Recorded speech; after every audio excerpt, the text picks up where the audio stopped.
MPF lamatranga kan ingen du na chu mi thanem tak mai he kan khotlang mai turin mi somle pasari non pen suaka heng ron pen suak tu ron pen suak hi in vain in thaem ve kang ti kan ring ani atu amai ro chu ti ni rualin in va hian kan thlang tling thei don lo chewa mi panga kan thlang chuak don chewani chu ta chuan mi panga kan thlan chuat chu atu apo lo ni se atu party po lo ni se dik takaro rel turin kan be sei chewa mir theile chum chiate in ro rel na noya zalen sela he khotlanga hian thiang hlimna kong sang sang rui hlole sualna dona konga ma chakta ka pen turin kan be sei deu kan be sei chewa milangte diriam le cheksol lova thataka mala a campaign turin MPF chuan party tin candidate te le party a thok tu worker zong zong te kan be sein kan som chewani chu chu kan organization selwa jadi jadi production na mai sekna mga auto niyo bila kalau dia betul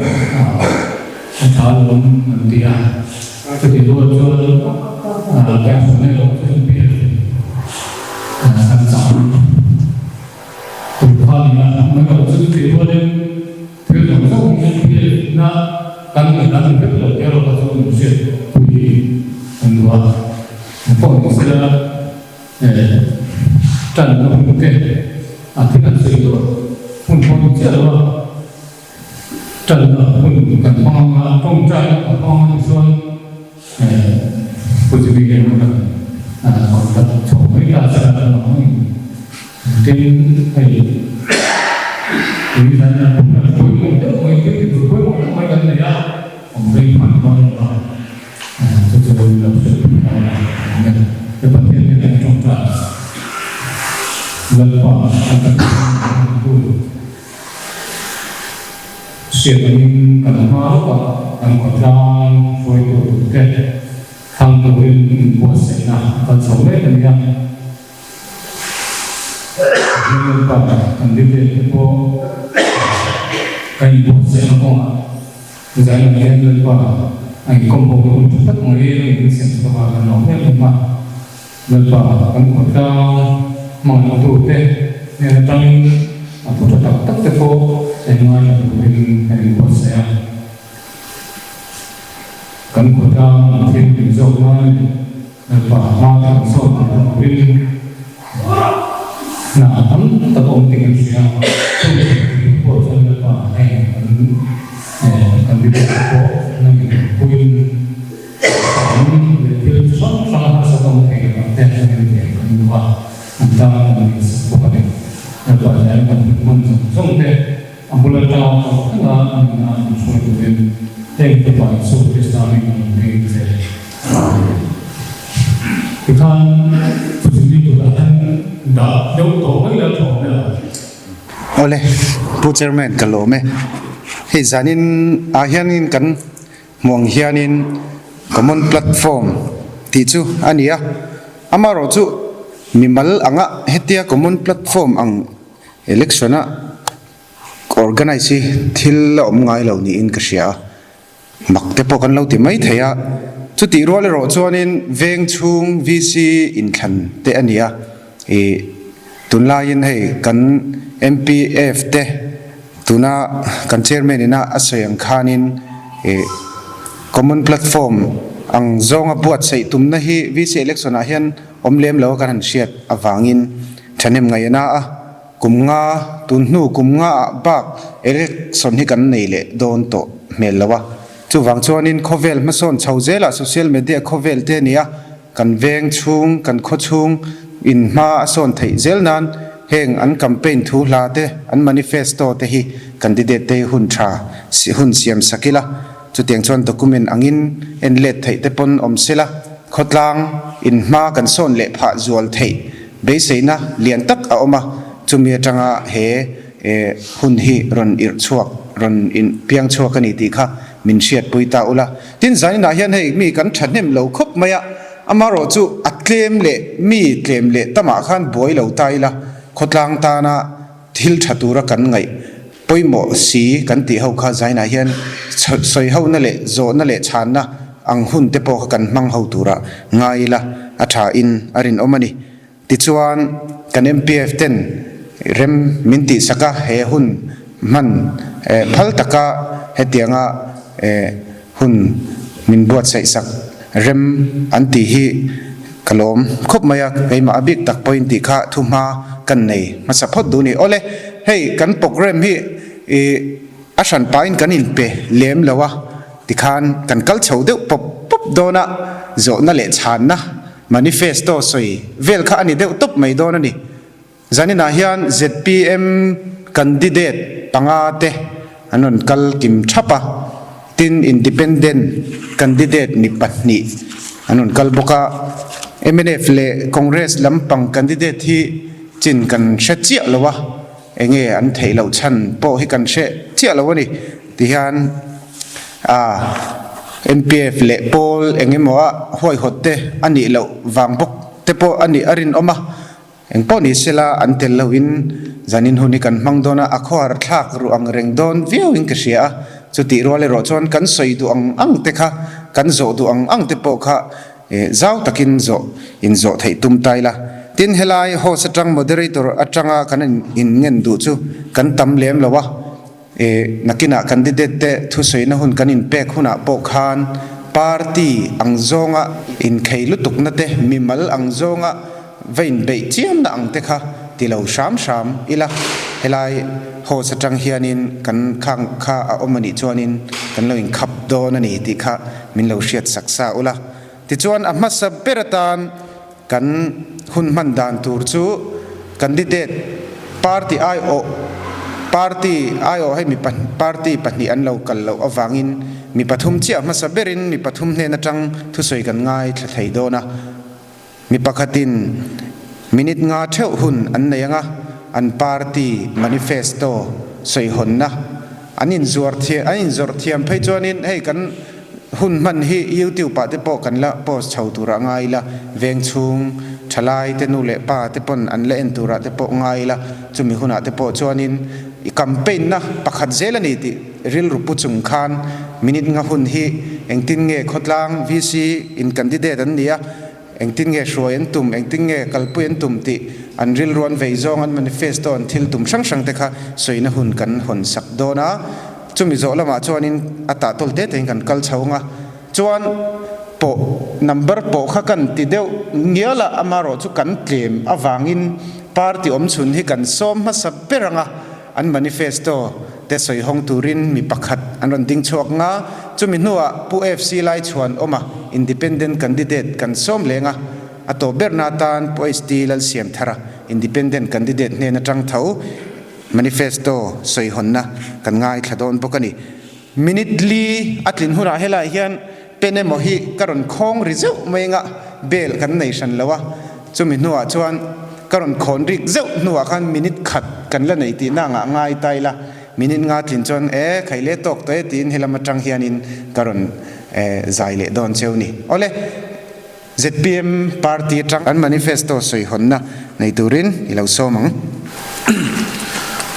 pu chairman kalome ama sa in za in local te hi tlem view mai la kan MPF te tin ka candidate puite independent na ding tur kan thian tele helai kan party swai tu tele ron kal kho mangang te in zawai chunga lom thu ka soi ma sa ni selangin na thange keni ZPM VC official candidate ten na kan manifesto kan han tarlan theite chu han chiar chuak do ni la point som pathum ani yang un taka mi lo ngoi thlak sak turin kanin som hal ni selanga thange hun ari zo lo nan kan chiar chuak zung anga pakhat na dan le thupek ken ko law and order sarkari na thupek anei tele kan khotlang ta na dan le thupek kan siam te chak taka bo zui ani ang pahni na langtlang VC Transparent Village Council sarkar atanga mason na tho na tur kan mute NREGS sum tho khom man na te mi pui hriat thei turin tarlan thin ani ang gram sabha kaltlangin auditor ruat ani anga kum khata voi khat audit thin ani ang pathumna zirna education pakhatna kan khotlang zirna ina zirtir tu in dailo na phusru ani theinan malak ani ang pahni na kan khotlanga zirna inte a thei ang kongkonga thuam thattum ani ang pathumna kan khotlanga zirlai ten ma an son theinan zirlai viltu committee din ani ang tin heiba ka hian kan khotlanga sarkar department omte thoktu in dailo na le an mamo sang sang te phusru ani theinan theito pa malak ani ang palina faina chungchang sanitation kan khotlanga faina konga ma kan khotlangin faina konga ma lo son theinan chakzo ka malak ani anga bolhlo bom mun tamzo ka hun ani anga ran khuwa khir nasazo ka malak ani ang pangana rui hlo do kan khotlang rui hlo laka kan lo filim theinan nasazo ka malak ani anga rui hlo ngai ten annun an siam theinan kauran hoten en tang ruala tan puidan kong zon thin ani ang parukna infiamna sport pakhatna VC Cup football tournament changtlungzo ka buat sei chun zom zel tum ani ang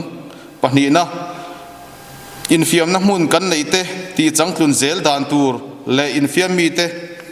infiam na kong sang sanga ma an son zel theinan GSA tenen ruam man na siam thin ani ang pasarina gram sabha vantlang ro rel na mumal takakal mumal takakal theinan gram sabha nei thin gram sabha nei dan phung mumal taka nei tum ani anga thalai te po in ngai dan an soi ve theinan thalai gram sabha social media platform buat sei tum ani ang pariat na khochung in kalpo na internal connectivity pakhatna marveng atanga kudam kong PCC flooring tum ani ang panhina government middle school 2 atanga leitan veng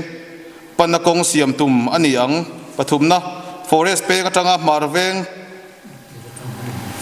kong black topping te black topping ani theinan malak ani ang hengba ka hian kan khochunga in kalpona kan nei sang sang te thuam thattum ani ang pakuana tui chungchang kan khotlang hi tui har sat na laka kan zia om theinan saini ka tanga tui pam darkar ti tamdan ngai to ani anga atul ani chuan thoktu lak belle pam ti len dan thlengpo malak tum ani ang somna fe kong agriculture ling road kan khotlangin a fe kong kan nei tui kum kong le mandar kong tele adangte sarkar malak na hnuaya ti mason tum ani ang som pakhatna village monitoring team kan khotlanga mason na thok sang VC na party na mimal na tho ang chi reng endika vilzui turin village monitoring team NGOs kai hruina hnuaya din ani ang som pahni na tho hom na tha kan khotlanga NGO pol sang tenen tho hom na thatak kan nei thei ani thei na tura malak ani anga kan khotlang mamole kaldan phung te soi hoin joint committee nei thin ani ang som pathumna multi-purpose building molpui kona multi-purpose building saktum mekhi ti hlotlin ani ngei theinan nasazo ka malak ani ang khati zong kha kaini ZPM VC official candidate te na kan manifesto kan on tarlan theite chu ni a kan soi ve du lok chu tuna kan VC in than tura hian heng kan han chiar chu tak te kan khotlak ma so na tura kan han chiar chu tak te mai ba ka adang te polo om theye chung ti hotling tur chuanin ruling VC ni hi poimo hle maya ruling VC te na kan ti theite opposition ni na anti theite po kan thatlang theu ome theitop chua kan tuma kan lo tling ve te ni chuan ZPM VC kan lo tling ani chuan theitop chua kan tuma tin kan lo tling talowa ayang party po lo tling sela keini lam chuan theitop chua khotlang mangai na ne na tho ho kan tum zel ani ti kha ka soi theitok ni me selang thang nge kalome kan lo ding le lok nga khalai khanin candidate party IO manifesto soi khan ni pui kan tam lo na lo chin che ila zona kan na yang te khan nakina flora tang zona kan la ron hong do na kan dong ang kha an ni ho hi aming merte pon nakina zona alaron zo thei do na ni ti lai kha kan sei le lok du ni ole independent candidate pu FC lai chuan oma kan so manga a soi zo vele somnon ngai lawin poisti siam thara independent candidate aron ding chun zam ngal don nia pu chairman pu moderator le ka candidate pui zom tak tak te le helaya local te le YouTube lama min lo thir tu te ma sai chi bai kan buk chewa kha kam ma khan ZPM candidate ten an manifesto te an han soya thamon thak le in ka ria khang ho te ne na tho ho kha ka chak le meya khotlang ma son na tura ngai tu da an lo sen zong zong te kha atakat puitling tura thei top chu pui an cha kom le in ka ria a phurom tak zet ani hey village council in thanatura independent candidate atana kalaudin ve chan hi kong rang rang oma mar chu zanin a hen ka ngai poimo zual klem te chau han soila pakhatna chuan village council ni na te athu nei na te hi ka phak to kin ka chiar in kan zir chiang ve thina sanga ko sumnga le pathum village council din ani khan village council hian ati turte ani phungte ruam manna a structure fel takasiam ania athunei na chinte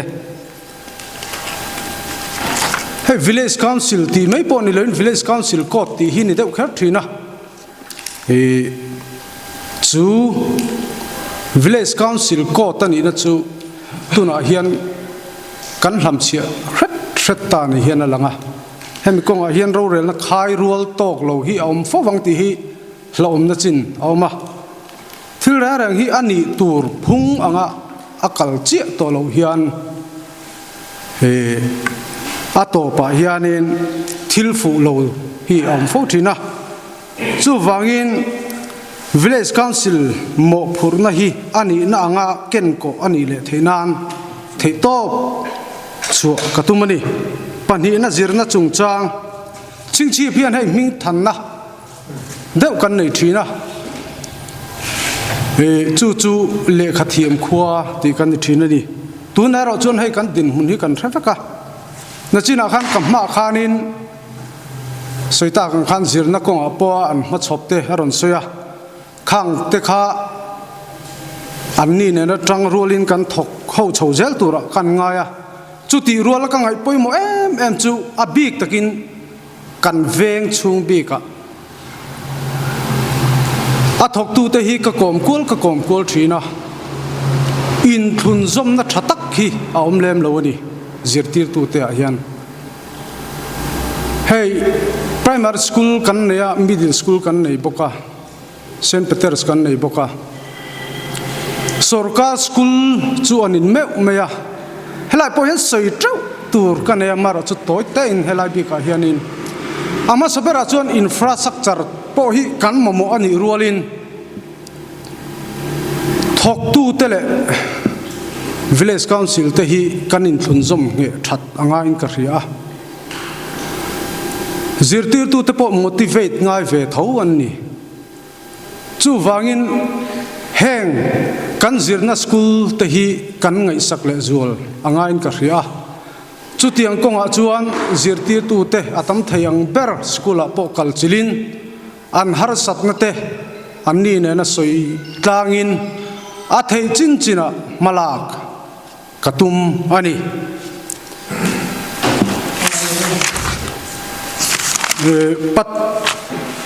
pathum na chuan tui huna kal chak hle me ya thei hi kumtina kan boina nia kan visim ha sa ten thei to pan lo chu to kha thei to pan lo chu to na kha chun zom zelani anga mithiam le chin chang khe jok te ron chungin ma kan la zelang sanitation committee te ruatin thei to pin khotlang faina konga mala kan anga hemi konga ro rel na ti chuan obzong khosa anomani chuan danang zelen an chunga ro rel na lek aniang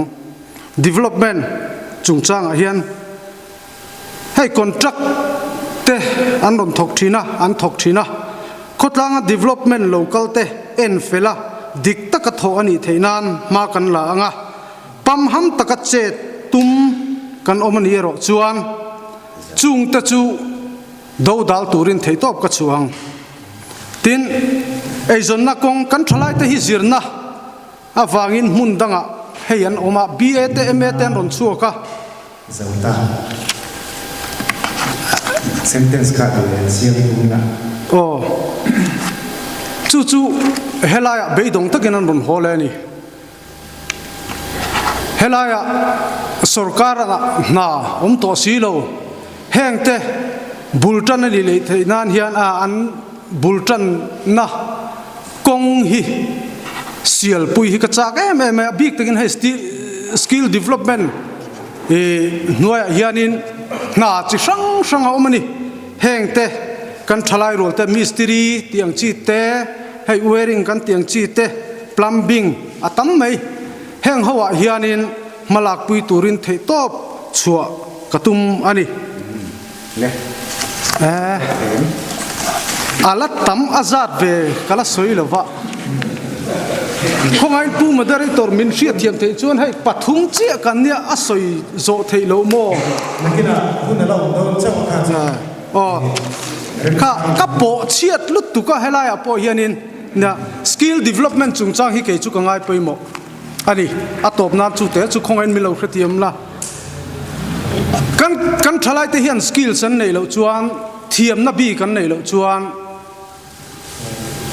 chorta kin tu ma hinom don lo ra rang ti hianin nakina college an kalangan ron holenga chuti bok chu ni reng don chu wangin hemi konga hian thei to pam malaka kong dap pui hi katum ani abak chu nakina karon soiliang kalome pu chairman le helaya halo kalte pasain chi bai tampu ka chu ole ka manifesto kan sui de wa zung menga hun na re lo nan hei ve na thei thanem ngai an ve a mani veng khuwa te kan lunga tur ni wangin thanem ngai na ve ma chu wang chuan kan po sai nang te kan thai lang ve nok anga thome ole kha ran sui to wa zirna chungchang kha kan ve tlang le a he kan khuwa hi tu kum fe tang khan kan tlanhiam sot khop maya chumi tan chuan in zirna hianin class 10 atanga top 10 chin te hi loman vc tangin loman siam ni se tu chuan kan zirlai te a in elna thatak athen kan ringa tu chu kan rualian em pokania tin thalai te bok in fiam na hi kan ruaina liana he mi khuate kan en chuan khala khobel te pokan khrianga thalai ten izon nga nang mang toni volleyball pro ten na ya I league players te MPL players te nei ni chu eng wang ka ti chuan VC atangin an thlop tha atu lang angin VC ten man la tin ri lo do na po man son le a khan pa a ti vak lawin ti khan in film na tang khan in rui lawan do mai a dan khong tak kan leka ti chuanin ti khian thalain e zon nan an hanga tu chu kan khua po hian kan the ve ni ti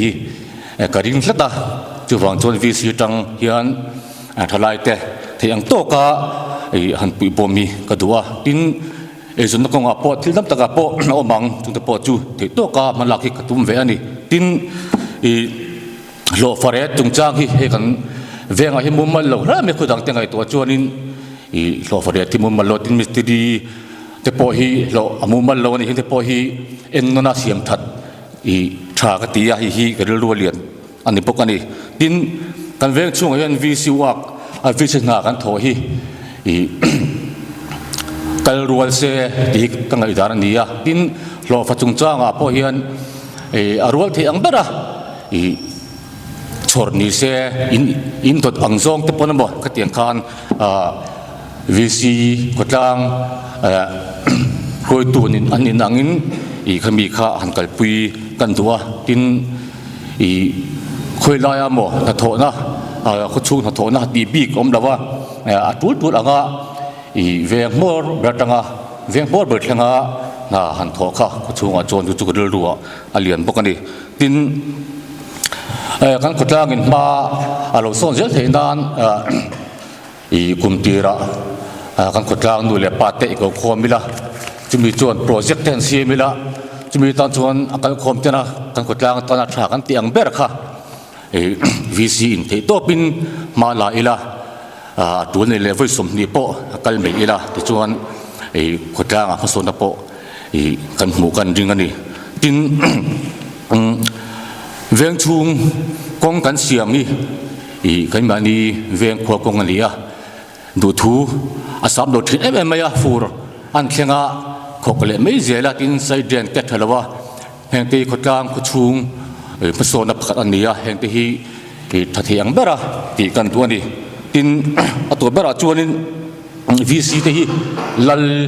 an nilawa khotlang ta na nuwa po roba po khotlang ta na ke pen tur malatur i kan ni ti khria ta the to pa khotlang ta na i ke pe na e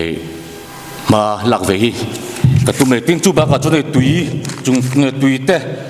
i kan har se ma ti chu VC level tanga ti the FM ni ro he ta sarkar la pangatanga an dor ngai te nia tin PNE department la pangate po in te lo nan an da le poka tin hei ti kum kong te po hi min e zon na kan mang se ma ma ro chu kong khu fu te ni pe chu ni kal the lawa khong te ro chu VC level tanga an ti me thi te chu ni che lo me the ya ma ro chu i chung te po chu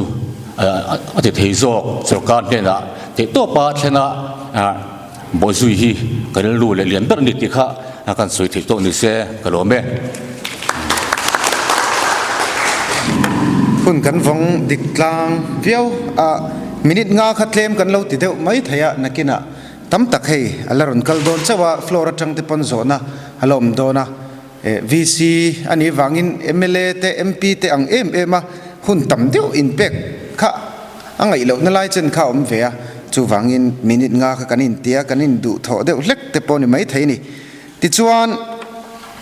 helai tang hian common question kan siam ma sa photanga common question hi mi maltin candidate tin te chang tur ani a hei kan sia dangin zanina party patni anon tel lawa in buat sei na ang kha a khana kal pui thei tatlat lo maya amaro chu i thei ang angin in buat sei na ang chin ba ka on the spot deuh te point buat sei ngai thil aum lo thei lawa min she thiam tura te pokan ngaya kan veng chung big hi han sei sim simila mi pa hei VC rola chin hi mi pa zanga somnga patni kan nia mei chei zanga som kwa pali nia kan vain vote nei hi mi sang khat za somli paruk kan ni chung mi te laka chuanin YouTube pa te azanin aron kalchin anga te po hianin kan campaign pa ngal zelani ti te po kha candidate ten kan ril ro lo da taila thainerin oma ti chuan common question ama saberatan mithar hei tun tum in candidate a hian congress a pon nia MNA fa te po an nia VC la in candidate ngai mia lo te po kan non mel thar kan munol mai cheu ni tin VC anga in than vela te po loading to thin lo VC to thin te po kan muwa zanin bi ka chuanin hei tun nai VC tram kal me ka puar lalrem sanga ani hi VC tram kal me ka VC member ania ti lo zong hi chu mel thar ang vek an nia politics lama po hianin nu ma an nei tam viau kher lo mai thei ni hei hi ni zona chu mi thar kan munual chewa eng wanga VC candidate aron ding hinge inni in party na candidate tura avor chua wang cheu nge chu thu chu in nial ngam lo wang nge nia khotlang mangai na le hei aya khotlang nuam le thazok de hi kan siam thenga ti be sei wang aron ding chuak inni tin VC member ni to te po kanom thaya kha aya thale zual zoka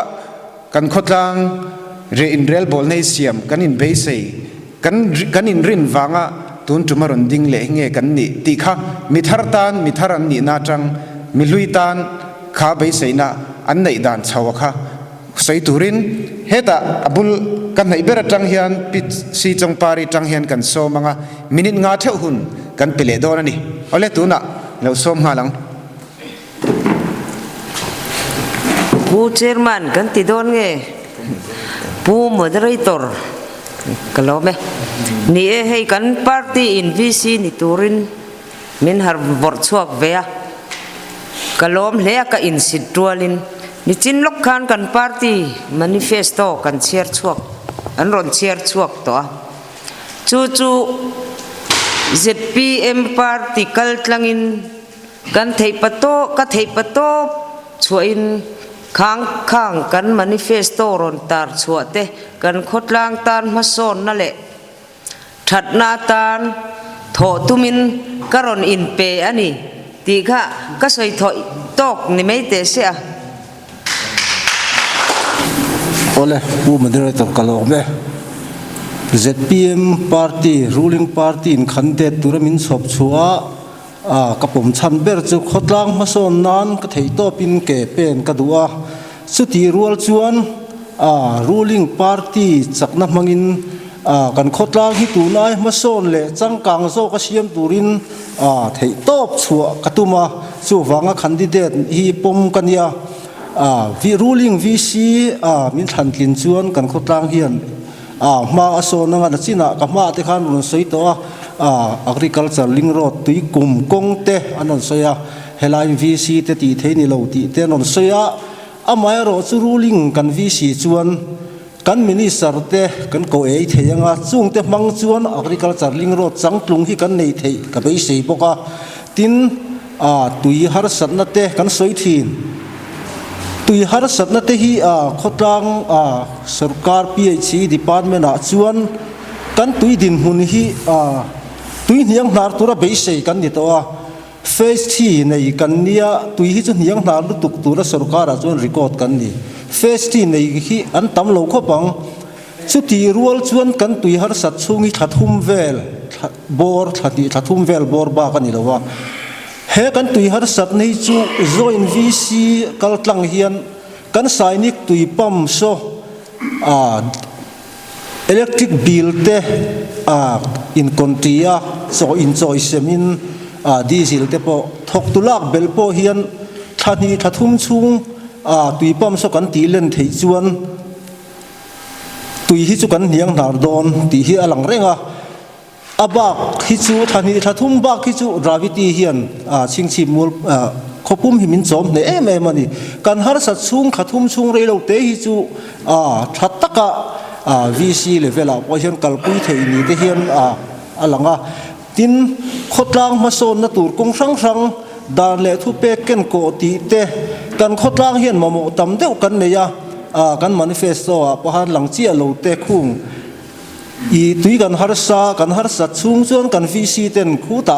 tui an siam a tui khur khung teu kan chhor tang kai khop maya khung te khu ti le na thun aya chang tlung zo ka bathroom te le na da thei ania chung te chu VC kan nia ruling min VC tir chuan MLA fan mangpon kan siam theiang ke ni chuan chu wang chuan ruling party VC min VC tir ro chu ta chuan thil dang lam hi chu alangang chu wang chuan thok tak takin kan thokang ro rel na hi lang tlang se dik bok se ti hi ke ka du dan ani ka lo me pu chairman le pu moderator le ka candidate pui te le mi pui te lali suami in chibai vek ule ke ni ZPM kalphung thar mi pui sarkar candidate SR lalbiak liana kania he VC electiona karon din chan chu party du sakna baka he khotlang hi kalo veive em thin ma se vei ringot maila mason na ti lo tling tur chuan afong von angai wangin he VC election hian afong von theina din hun pathian le mi puizara kalau ne chuan development non kal reng ti ching pen lawa ani na ang taka man karil ruwa om ani ti chuan development hemi NREGS mai baka khotlang development na tura sumron kal reng hi ani na tur anga kan man baka khotlang le mi puiten rual khai taka kan chhortang kai theina turin malak katum bok ani ten tui hi kan har sa hle maya ni china kan manifesto kan soi to ang khan sainik sikul pam atanga ron pam chau hi adar kar atlema hei hi veng lun lampang tenena in combine na ti danglam kan tum bok ti tam kan tum ani chu lo chu kan bial tu minister lampang atang pon hei chu aya thazok po malak tum ania a manifesto po kha ani chuan he din huna hian mi puile pathian zara kan loading vea sarkar na kan ruling VC kan lo ni ve chuan chak taka thil development hrim le khotlang ta na tangkai sikul te ni china kan soi to ang khan game and sport te ang kim mai hi chak taka malak kan tum tin party lamatang pon keima ani apo in milap takin lungrual takin na tho kan tum bok party te nena lungrual taka kan tho chuan VC le party po achakin khotlang pon ma ason em don ani ti kha kan thiat apoi mo chu lo chu hemi sanitation lam hi kan soi venga sanitation hianin kan tlaniam angreng view maya hei kholai chu kan han chei view ama se achung ril han kalila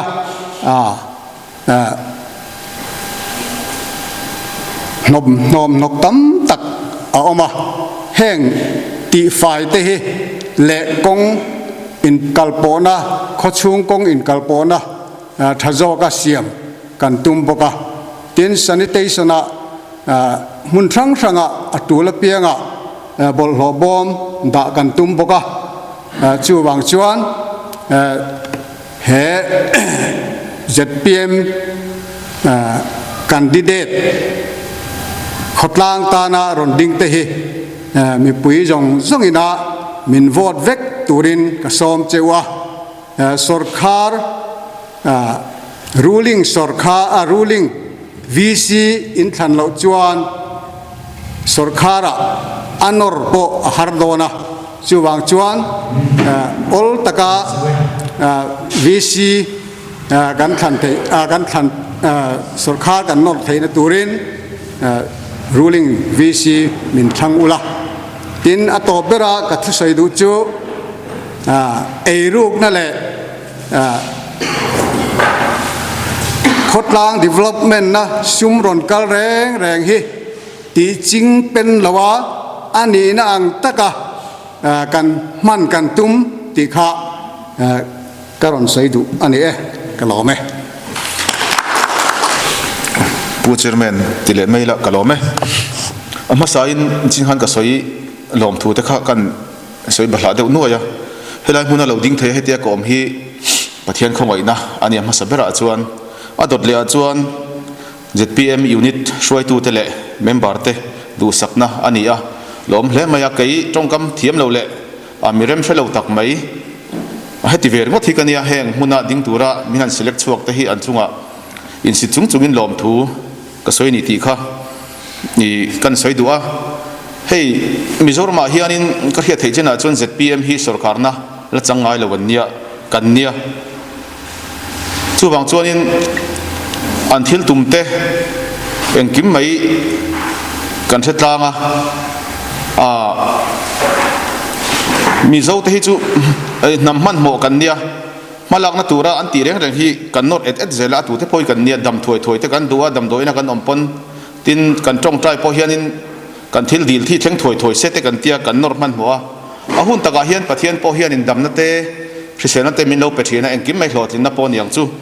chung te ni wang chuanin ZPM party po hi tam tak chuan kan han nor man mo viawa ma se ahun taka chuan thil hi an ti thinin ka hria chu wang chuan tuna po hian kan khotlang VC turte kan thlang don ani a official candidate ZPM atangin kan han ni veta ka chuan he khotlang a hian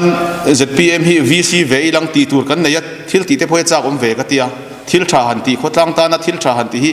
cha om ve viang hian ka hria tuna ka ma mi ten an ron soi jong song te kha ni vek maya chung tiang chu ti ho thing thei tur chuan mi pui te tan rol na mai ba ka tuna hen sarkar ding lai Mizoram hen ZPM sarkar ania ruling VC kan nei chuan I anor te po ol sam dona mi pui na kan ma mo tamber na tamber na kan ma mo chu khotlang aching chi bang po kan ma mo chu tui kha ne kan soi tamber po nia tu nang tha lai chuan mani po kha na na ra kan han kala tui har sat ziate akong vera thui ziate abeidon thak ziate ti khan pipe kan hu kwala ruam sang ati khan lak thei da lo motin aboi thak le maya anuk nai ber chu tuna sainik tui pam hi nia chumi sainik tui pam tun aya dar kar tamzo ka pam thei tur le tun aya butam thei tur chuanin ruling VC kan ni a kan minister tenen tuna kan ZPM sarkar tenena sarkar lai tenena kan minister tenena kan tlan chuan engkim mai hi theilo hi omwak don pon ka helova chu wang chuanin kan khotlang ma sona tur chuan ruling VC kan nei hi poimo hle mai angai hle pon ka hria chumi tur chuanin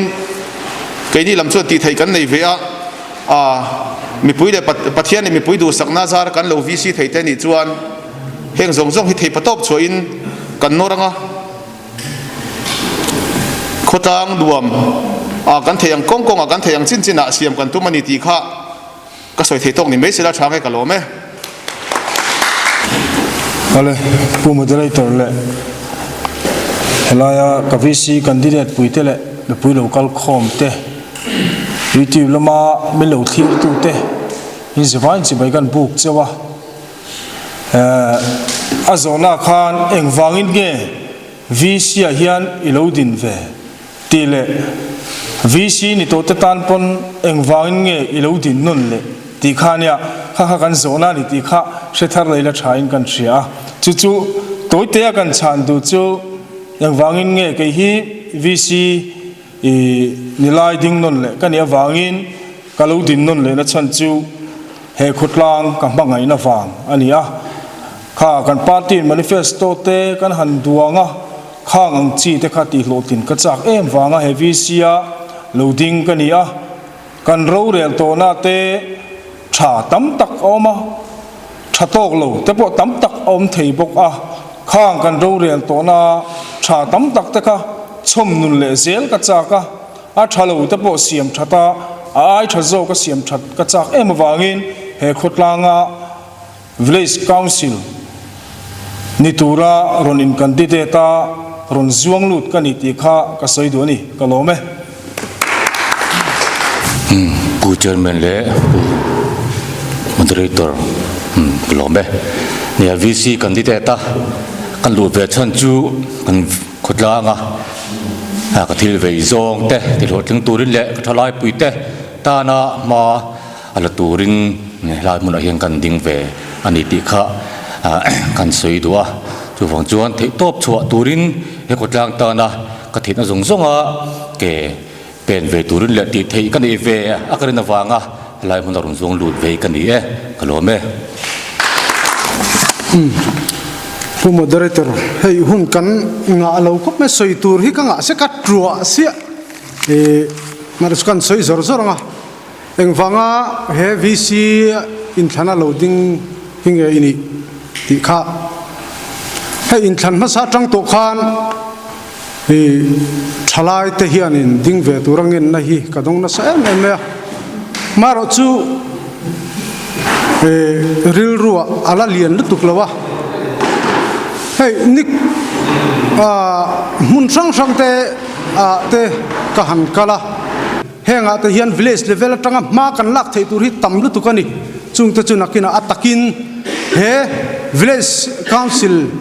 hian thantlin kan i chuan ma ka thei to kin kala anga ka tiam du cheu chu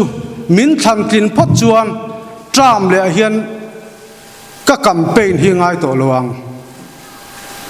ding le ro pulai te ding le ro min ti nge nge hi ka ring tlatani chu tiang tur chuan ka thei to phimol pui khotlang tan hin ka chuanga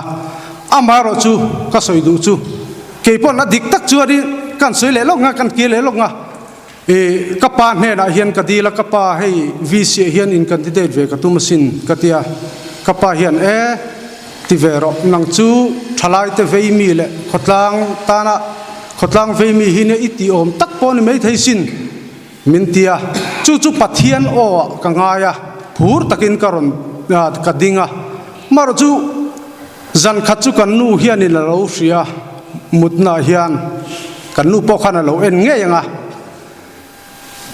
iti ve do na mi min te o ti do ne katia ti lo mai ro ati nga tinge katia hei idam chhotana na i thok chhole tan thei do na i na poi thok chho tan thei do na coaching pek te heng zong zong hi kan chan vek do na sin min tia chu ba ka kan ra thei don lu tu khan ngai to ma te VC in candidate chon chung zong zong chui ti thei don to lo kan ra thei don ania atia kanun he na chuan zul boi ka ngai tu lok vek to chung zong zong chu ka ngai tu lok vek to ma se kan fa te hi an account na sum tam tak kan hu chia thei don lo ke hian kan hu chia thei don lo ma se he khotlang ta na thil tha ka ti phot chuan kan fa te hian he khotlang a hian zak lutukin an om bik lawanga khre om ti lutukin bikin an om lawang chu van he khotlang tan hian ka theina tuna ka taksa a that wang lai le ka thuak po ka man theila hian village council a hian in pe khi ka duni katia chu wangin khongai takin mual pui khotlang hian ma kong sang sanga zirna te le eizon na kong ate thalai te eizon na kong ate ma kan lak theina turi ngani ma kan son theina turin ka thei to pa malakhi katuma chumi chu ataka mu ani ngai theina tura min vote theu turin kan som cheu ni e kalobe thu soi te angai nom khop maya zang khai takin khotlang ta na thil tha kan soi hawa kan rel hawa ni ti kha ril ro khan vong reng tai la a thaina rin ma chuan zo na pakhat common khoison ka pelenga chumi zo lama chuan floor lama tang khan zo na kan candidate te zinga kan nei chuan kan hong chho vele don ani a zo na panhi na tan chuan nei ni zain hlo na hi eng tiangin nge kalpuin tum ti ni dona han soi zau lekila hei hi kan khotlang in rel bol na kan sum ki pui ve ber pakhat ani tun din huna hian mual pui ching chip chunga hian chung kwa zathum somnga vel ani job card nei kan oma party ai o te khachu tuma inti luina om lawa soidu nei kanom chuan kanon dinganga soitur nei em lo khachu kan ron ding lo mai nga khami chungchang khan ni zain hlo na hi eng tiangin nge kalpui kan tum tuna kan kal dan ang ngai hian 40% kat chhole hinge kan tum lo VC taila ti te kha eng tin nge mi puitan khotlang tan hei aya chen fak om le thazok hianin a kalpui thei ani ngem ti kha chiang dewin tuna hian soina hun kan hong don ani minute nga hun kan in pelenga soidu nei piang te tunge ti om big lavin ronding chong hal turinga in some pu moderator ni zain lona chungchang a hian sarkar train guideline fel takoma thil zong hi helai huna soirem lo te po hi om mai thei nakina village council sitting huna room man na fel tak nena kaldan tur hi hei helai hen ka ziak to ma ro chu social media a tiap tholan tur te ni wang hian thil zong soirem lo ni wangin ka soivek lo menga ma ro chu tuna kan kalphung hi athaze lange kaldan tharin nge tiro khachu hei ruam man na ke ma chuan a omvek to nakina VC sittinga phar anianga dang lam na ero hi chu amangti katia ma cheu kalome pu moderator alo mo me tuna hian ni kata I cheng sa ni le somsari le paru nin kan sia kan local me ka hi ta khan 40% kan lak chon za so malo ni ta a chung ko khat job card holders pakhat za so mani chuan zathum somnga chuan cheng moi li le tle mani ta a tha khata mi puina sum thokhom kan thokhom voi khat wak lo kala kan thokhom ma hi cheng noi ri le tlem alo ni chuan kum khata chuan cheng noi som ni le pathum bor vel ani don ti na ni ta a nia tuna zona khan ni zain lona hi engtin nge kalpui intum ti lai hi to te in kan changa nga chu tiang ka tiang chuan ni sia tia thui de wa han soi thei kha ani lawa ni zain lo na hi NREGS hi a NREGSB ka shim hi sarkar in guideline mumal tak anei angin fel fai takin kalpui kan tumanga chuti ruala ro chuan gram sabha in rem atia contribution te kan lanaya kan na thokho mani chuan gram sabha thuang zelin kalpui kan tumang ti kha ka chandan ni sela kalome kan pa te ai o ka chandan ni chu o moderator kan thual velop anga NREGS ni zain lo nei mi puile pathian zara ruling VC kan lo ni ve chuan lang tlang takin man kan tum anga tin arwal khai theyang perin mi puya man kan tum bokanga tin khotlang development na eng atul na pianga thattaka man kan tum boka tin kan manifesto angkhan kumtin voi khat audit anianga audit turhian NGO tangin ruat an ni bokang ti kha kan soibel du lok ania moderator soive lok ani NREGS hei kan local pui to dan te an thir chuan chen khat lai siam rem ngai tam tak omin kan hriatin lang tlang tak ka kalpui hi ke ke ruwa omatin chupa ka hei e khut theng ka ta chuan khoma son dan le khwa ati changtlun nan an mang se mani ting ke ni khwa po hian ting chu kan mang ven nu la maro chu helaya kan soidu pakat chu na ave ang zong le ka tiang zong khan a feeling ang zong le du ka ang zong ka milong sak lo ula hi marveng khi i ti kan nia theng kat la chuanin a ting kat pe chu an ru te po hi na chang ngai lo ngai om ve thin ni tiang chuan nari jes po hi ko tang a hian kan man dan ru lo tu o ti te pokan ngai tua ke ke ru chuan ve ti ma so na na kan na mana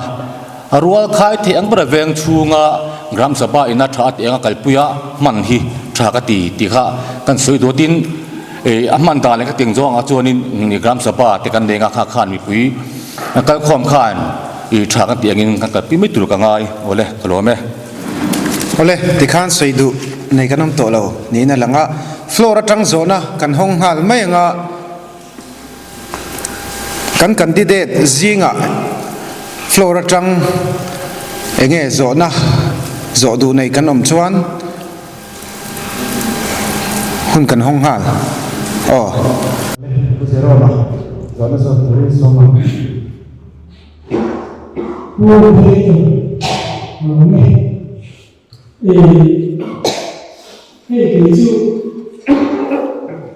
ZPM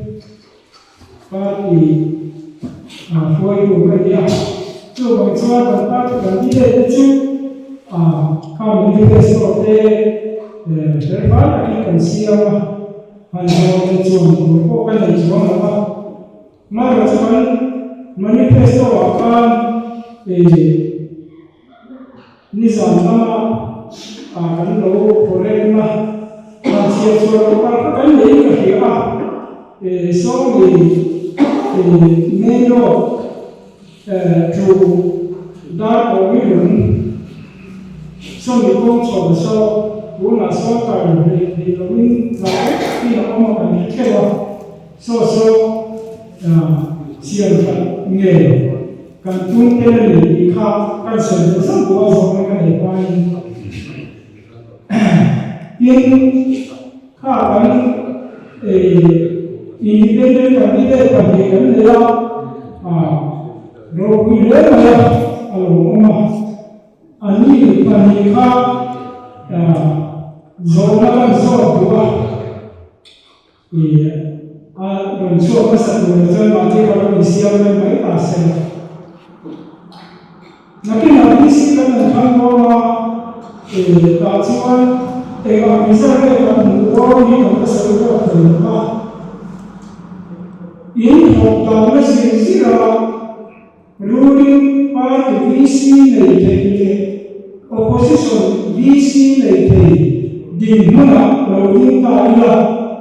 kalau pun ini ngomong kalau soalnya hukum kita kan hecap mana opposition ruling party mana macam सरकार से तो पार्टी बना चलना local kan party atam te ko in to ni ko wati ande ko ra ke ko hanai ta in khala ya kha a de ngamye in ko yo kha ka he cha te ko ni tu chu kan so ko ni ka mo ne chang hal mai sela po fc lai chon oma kha ron ding chuak ma sa se chumin huwa po ht siam thara pu moderator kalome nia kha zona kha ngai tu na tam tak kaseng na ania hei hala hen manifesto kan buat sai vena china po khan ka soi zo man lo ke hit tong kam hi ka thiam lo lu tu ka tia income na satlian hin ang lo zam na nen hian chuan heng kathil ruam mante he khotlang ta na mason na tur nia ka ngai te thei top min chu pui thei tu tur kha ka zomang thei to pin ka kom chiang ve ve nga aka kom chiang nga chuta ril ru le thinlung taka kapo thei nia ka riat chu ka zomang opposition an ni emo ruling an ni pompo ni sela chu tiang chu karil ru le ka tum da na ni e ole pu moderator ko lome ne kha zo na poi mo tak ania pu zeron zo kha ne hei independent ni chuan khotang dana kan thok pui thei tur le khotang dana kan manifesto te min zom pui thei tu tur te le khati ang chi kha ake kan lu chunan liana indikina te kan lo ting ri chuan kan ti tina tang te le kom na tang te ponin alang me nga thuna ro chuanin khati nga sui fak ti kha ni kan khelawa ti kha ka chanan mi se thange ka zo na tu ma sa zo ma chu pu de kan ti za la ka zo to la ka zo mai na kan independent kan ti te po ka kha kan zo mai lo chuanin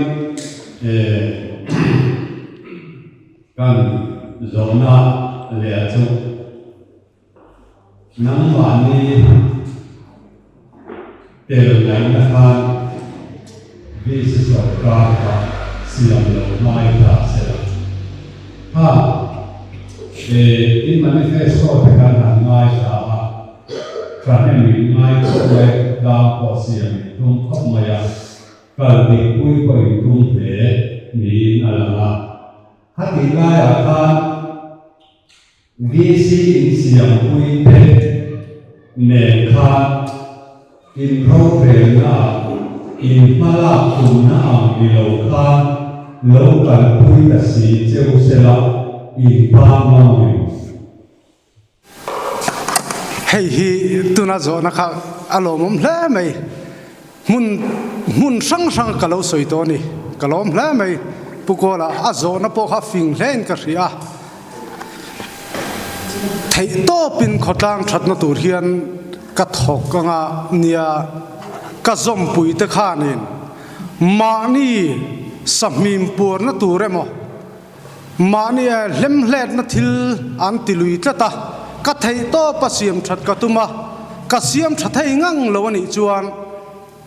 village council member kan ina po hi ka chol san nang te kama mi ron su ka ke po akal ru ani ya chan chu thei dop chua duin le ko tla mo ina wangin kan ding chuak ve ni ya chu ti anga kan du ang zong tia le kal thi si le ko chuan kan tan om jiam lawa o ban me kha kan ti tu na meng ka ria ti khan sui ve ni ro che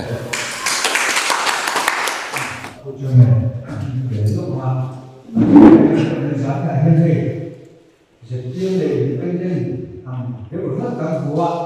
thì chúng này là chúng là in hay rất sợ ba ai cũng cần tầm rộng này anh sẽ tập cho nó sợ ba cái này không cần tâm học theo sự hiện đây bây giờ bên này trong này nó rất sự kiện là nó sống rất lắm cả anh ấy phải số có mình thì cái này cái đó đâu thì là nhà thì số anh cũng có lâu nhà ai cái này là tất cả cho những anh suy ngẫm đầu tiên có cái đầu tiên để mà phải anh đi dùng tấm tập hành số mình tiếp tục hành mình dùng về cái net lại làm sao là làm sao hiện số này là như vậy rồi đấy là cái này như vậy mình dùng hắn thuộc thể thuộc thể bị cố cái là đây hoa đầu xuân và hình khẩn thay những tài cho ya thì hắn cứ phải được thay thì hắn sẽ tốn đủ ini sudah pagi pengajian suka program nelo. Ada kerajaan dah ada visi dan perusahaan lokal sendiri rumah. Lo dengan nelo saya bank karena kembali cuma kan nelo ini. Kan dia kalau dia nelo dia ni sum turun lawak kan boleh lah. Ni kerja ini visi trong ini turun mana dia tapi asyam dia. Thì đây các số là thì sẽ là pu moderator le zona ni tu pu bia khuma alo mo me nya khalai chung chang kha chu I apoi mo ma sabera chuan committee thu hi apoi mo ma sabera committee na are langa kalpui mai thin hi ani a kha po kha tu na kan kaldana te tu na don soi chu po kha committee na tha ti anga kalpui a kha ani maya chuti rual ro chuan in don zona heti dual lo emo duty han ti te emo na thok suai han ti te heng lawang hian kalpui theidan omem ti lai hi chu keima mi mal ngai dana chuan ome ti lai hi ka chan theina ni sela kolome ZPM te khanin an manifesto khan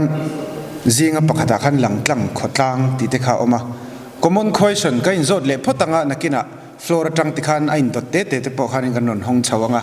kan lo hriat thin dan ang lo dewa kan kai shoi ni point a host tu a moderator thu te po khanin min ngai sakta ula a thain ren oma kan boruak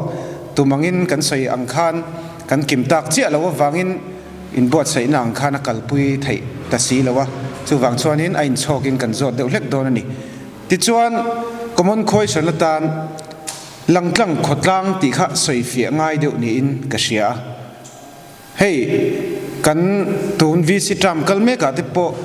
khoi emo VC uak alo kal reng hian khotlang mi pui anol pui hian kan hriat pui ngai lo em o katia entirnan helaya biak in pan chhauna tur kong ang te po hi an lo thok top mai ni khoi tang fan mu nge budget estimate ti vel te kha kan seta ngai reng lo maya chu ZPM kherlo po independent candidate patni te po kan zot tel thawanga langtlang khotlang ti laya khan VC uak ron kal reng te hi a huam te langim chulai chuan engemo VC in uak lo muta se tho ma an na an tran ma emo an zo nuwa talpo hian khotlang mi pui te hne na chumi chu hemi kan tho hi chumi tanga local nia budget estimate chu tiza tania chumi zat man ral nia balance chu tiza chu om tianga chip chiar de leka han in shil thai ang khotlang ro rel na kha langtlang khotlang hian ako tum nge nia eng che hinge ako tum ti lai kha common question tan ZPM IO anon dinga aron thual don omani pokhanin ron thual le thau sela kha kan zona ani pu moderator lome langtlang village council hati khan kha kan manifesto khan chiang de win kan don ziak to a tuna kan moderator ina an soilai VC work kan hanti mai NRGS nilo sarkar tanga na kan han huang chi antina tuna kan nakalai sarkar ina scheme kalai ate 15 finance commission grant kan han ti te tin material component kan han ti te antina state finance commission atanga sum kan huang chi te khang ang sang akha langtlang village council ke ni ZPM ina kan han tia chuan sum kan man na sang ang chi te kha mi pui hriat thei turin langtlang takin kan puang chok thinang ti lai kha ania tin kan manifesto akhan kan ziak lang tel boka NRGS atanga mi pui ten contribution kan nei kan sum tho kho mate ni kha aman na engkim thatin update thin anianga gram sabai auditor aruat mangin kum khata voi khat audit thin aniang kan ron tipoka kha langtlang VC kan tia chuan kan ron main point deuh chu ania tin khami bak pialama ro re na sang mi puitena kan hriat thei om chi le khang ang chiang te po kha mi puite hriat thei turin kan tar lang thinanga kan lo malak to na te thil kong sang ang chia kha mi pui hriat thei turin a thei anga tam kan puang za thinang ti kha ZPM chuan kha kan manifesto khan kan tel a chu ZPM party din na ani ti kha kan soilang du ni lome independent lamatang khan channa han pek du te kan nem an tum dan ve thau ani mele ole flora tang khan zona kan hong le nga langa enge zo du te kan la omem independent candidate te kan zo ZPM party akhirnya individual secretary Allah tuna independent candidate nielo elas bisa full itu kan ZPM candidate dia amar tu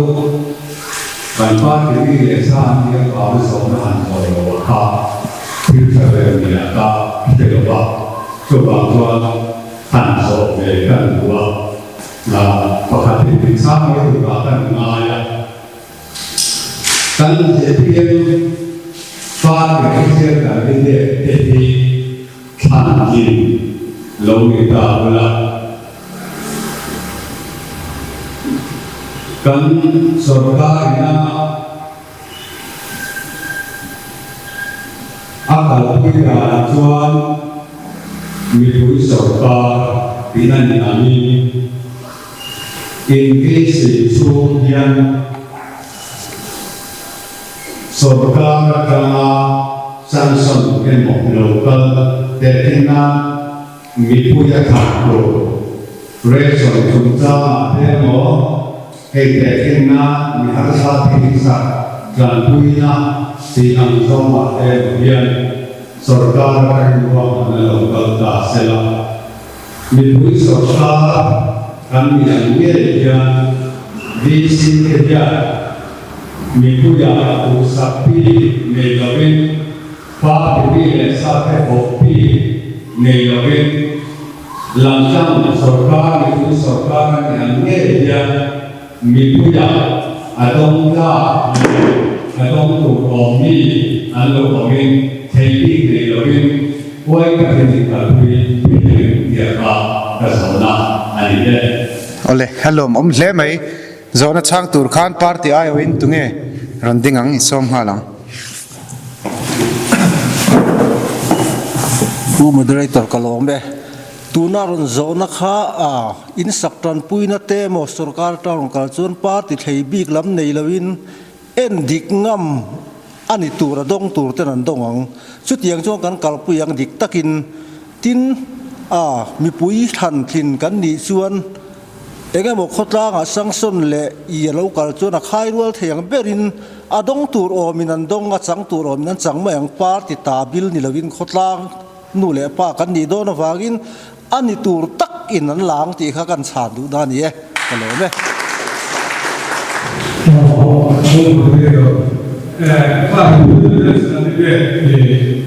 mulai dari soalan kan dua suri soal itu atum kami kerja ani dia kot sambil kosong deh kalau ini kerja karena itu orang malah aku ini kerja mungkin ini dalam kita ini football apa ada jenak sama sama ini malah nasa dan sebagainya. ole tulai chuan oma som halang bu moderator kalome sport huang chung bi ka hian Game and Sport Association fel tak kan ya heng mi tenen hian tang tlangin ruam manna siam thina ni anga hei kan soidu chunia aron zona kha kalom hle mai hun sang sang te kan kala mi khuate an om em meya helai muna thei angin ke ka han pen ve thina maro chu supporter kan nei that lo chuan dik tak chuanin kal thui hi harem emani chuan village council member kaloni chuan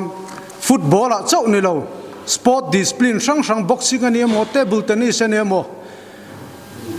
tui pui tlak tak tak ho chu ka thei topin ka chuanga amaro chu enjoyment amo engamo lim lopa mang man kan tumero chuanin ngay ni khang khát chú ngày đàn chín tóc chú cái này thì mấy cái ringa tum tak tak mà son tum tak tak cái rồi chú thấy top cần xuống hay tu na hiền lom em chú sarkar ZPM sarkar hiền malak na aron này chawa heng te hiền thình klang đáp chukin coach sport discipline sang sang khan kan cha lu thei do na amaro chu khang kan coach te kha ankal naman tu re ro kha chu kan tum ve ngai do na khatiang te po kha tu lang zelin e ma kan la zelang ti kha ka choi thei tok ni me te se ka lo me shalai na mai ka te training so da kan zo ko shi ma he kuta BC te le party ke don ka te na ko ti sham ka ni ro ka jam sa te da ko shalai ka te kan lo pri te kan sila kan se tien choi ku te ka ta te ka no wo so sa ke lo so sa an thì là sự áp MC bigger component chúng ta thế 50 finance là một số chúng ta thế hai điểm mà thì trên xã hội xã hội của mình sẽ anh là một mà hiện anh một trong những xã person in nghề nào đi của mình thì các xã hội họ là sẽ là chuyện thì là một số trên với mà nó sẽ là trên ví dụ 나이 같은 거 매니에요. 이가 로고 이가 있어요. 아천주 우어 가는 것도 아니야. 내 꿈으로가 우어 나도 되는 내 중에도 내 꿈으로 나오니 비웃지요. 마요 아는 제거로 가고 이거로 우리 간제한테 감도 trên một số hoạt động đó là và trên một tí về là số hiện động của hai lại một về thì bộ thì nó cũng van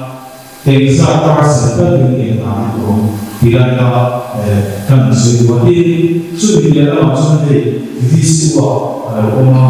visual để visual anh này anh nói đi rồi cái này đi chút cần tổ chức được để lại trong thì thay đổi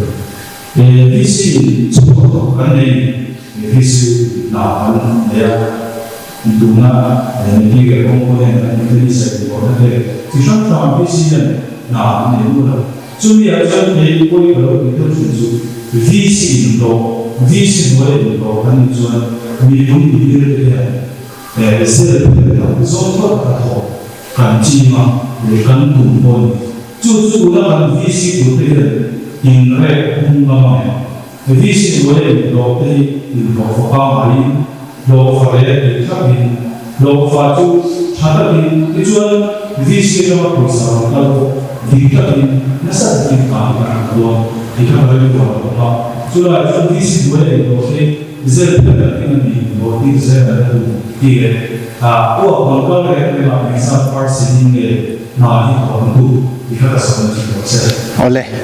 zona chong ni oma party lama tang tunge ron ding chuakang ilo som ngal mayang pu moderator nya zona thatak mai ania hei tuna mun thuma ZPM chuan na kan thok vea in muin kan ringa khita tenki kan thoka khi 80% velin kan thokani chuan bang la kona khian zun in kan saboka kan siama khi po khi han chut chuan in 75% angin kan thoka chuan helaya wadi a step kan siama so po so 85% ingan thokani chu lep kha kan lawa chu tiang bok chuan pathian le mi puizara an lo sor khare chuan atlo thei turang berin khotang ina an man tang kai thei ang tur berin percent chu ka juk tiam thei lo tho kan tum ti kha ka soi thei ne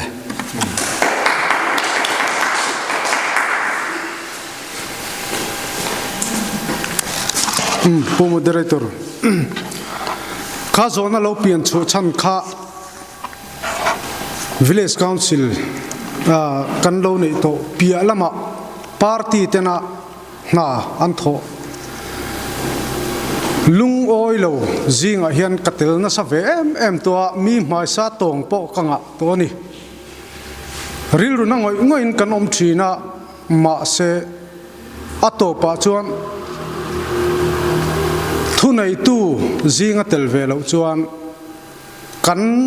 vui vai na te kan thin rim na te hi tikhan aral le top zela chu wangin nachina kamma ZPM inan ron soi kha alom ka ti khop mai he khotlang tan hen ril ruan seng ve lenin ka ria khatiang khan keipo dik tak le thataka tho katumanga lem hlataka ti tum amo a tho lo zong midang tho po ni sela party tho po ni sela tu tho po ni sela pon lampang mi tho po ni sela uak local le poisa local te nena in mil lo lutuk te do dal turin ka thei top ka chuang ka thei top ani top mai ni a top thengin ka tang ti hi kan soidua ti chuan a zo na pani na ti kha abul tran tuwa ka omang kan uak culture hi nachina ngai thak kan uak culture hi siam thatangai katia mason na kan ti te po hi asoi tur ka nga lu tuka mason na tak tak khen tur chuan eng kim hi abula tang kan siam that ngai hi atam em ya kan u culture po hi siam thatangai village council na ni wanga zel thelemo ban mai morigot kan tum hi afu lawa chu wangin village council member kani chuan bultran tu kani nge yang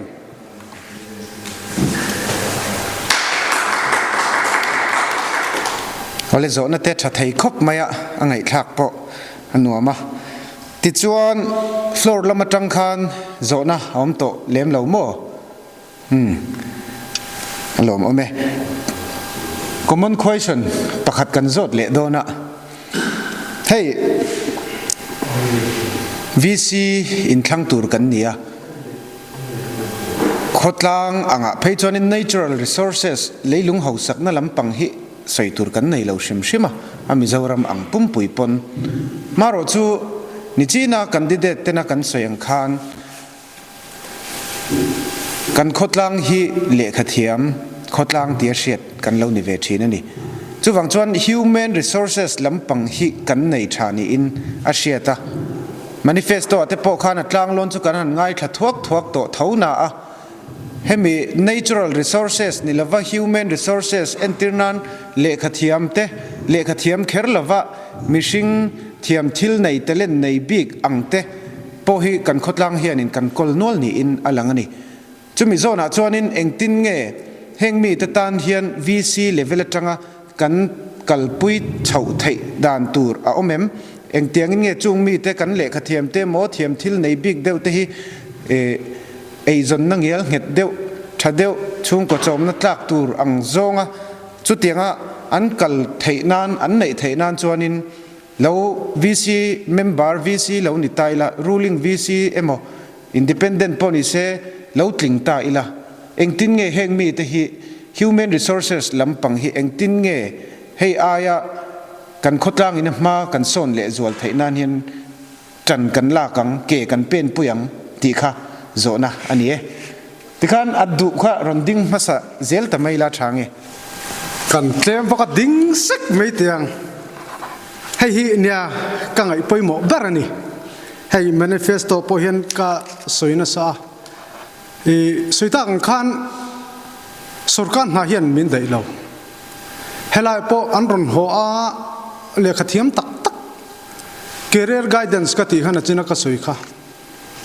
career guidance kan ti hen sarkar naring at dilawin antinan min vok vula tui chuan bultan pui turin theitop kan chuanga tin thil chi sang sang apon ni antinan nachina kan suing khan electric wiring ti te plumbing ti te cement mystery chungchang po hi soi ka cha kani toite kan soyenge helaya pui tu polin man kum deuh khan mystery training an han ne ya ti chuan training chuak tam tak kan nei ni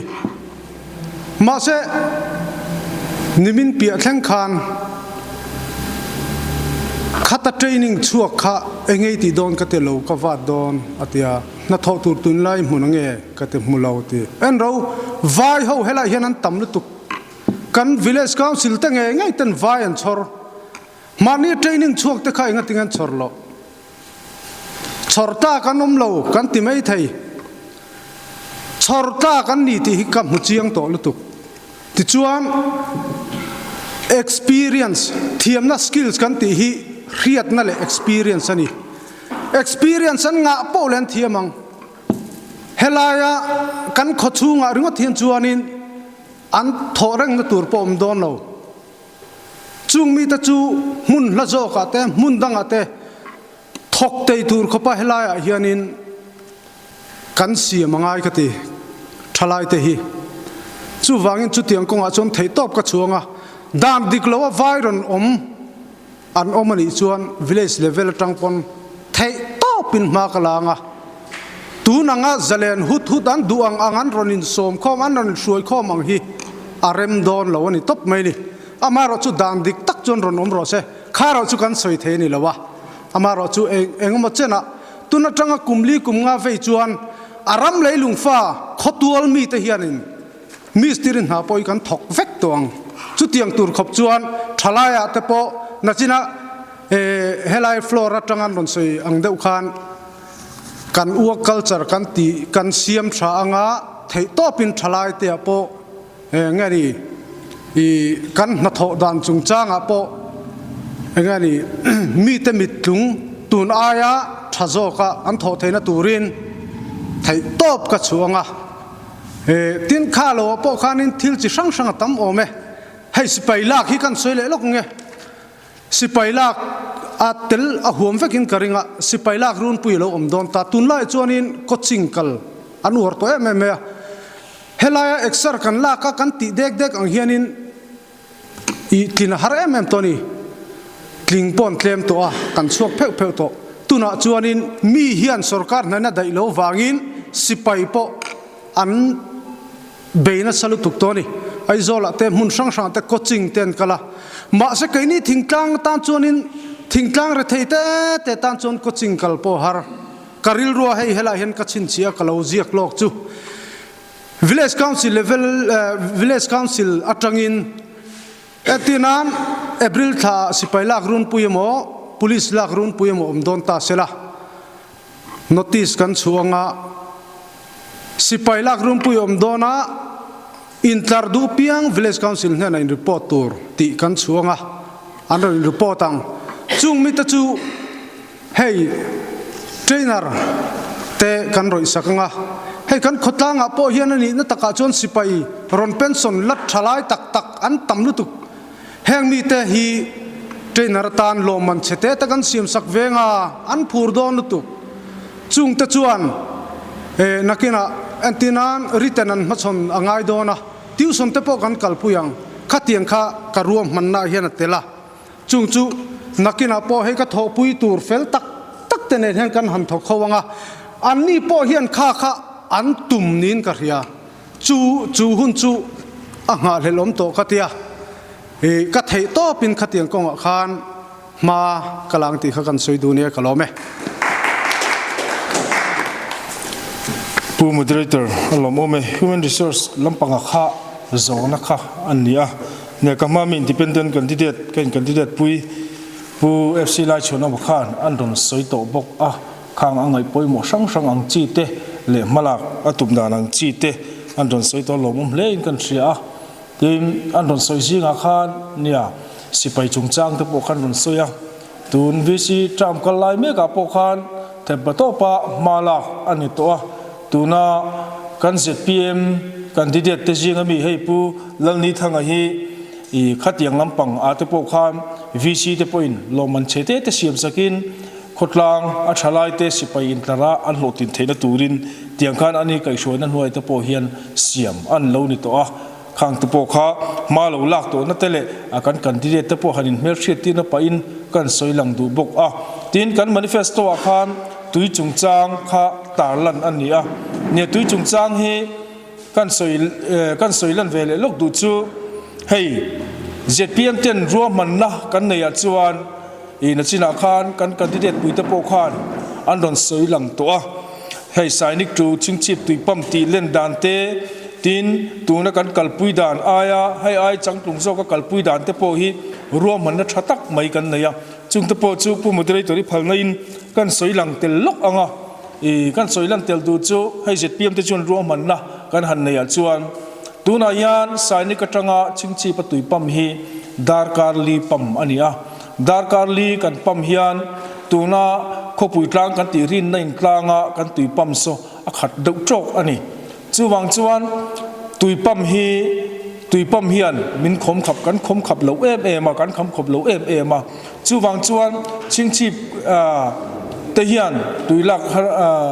ตุยฮาร์สัตนั่นแหละก็กันซิอมเทนตูรินสายนิกตุยลักดาร์การตีตำโซรวมมันนักกันในนี่จูกันรวมมันนักตะโปจูสกัดเขาตุลมากันออฟฟิเชียลตะโปตีปุยโตอันนี้จุดตาจวนตีไทยดานเอาอมนี่อินกันเสียอามาโรจูงอังตีไทยตูอโรจวน ruling VC กันนี่ตะโปค่ะอ่างายจูวังจวนจูงกันตีไทยดานตัวรวมมันนักกันหันเสียมตะโปจะจานันอาเฮียนหันสวยลันกันดูจูส่งตุยลักตุยปั๊มกันตีส่วนตัวนาเฮียนเองกันฮาร์สักนับเบอร์กันตีจวนทกตูอินได้แล้วนะอันนี้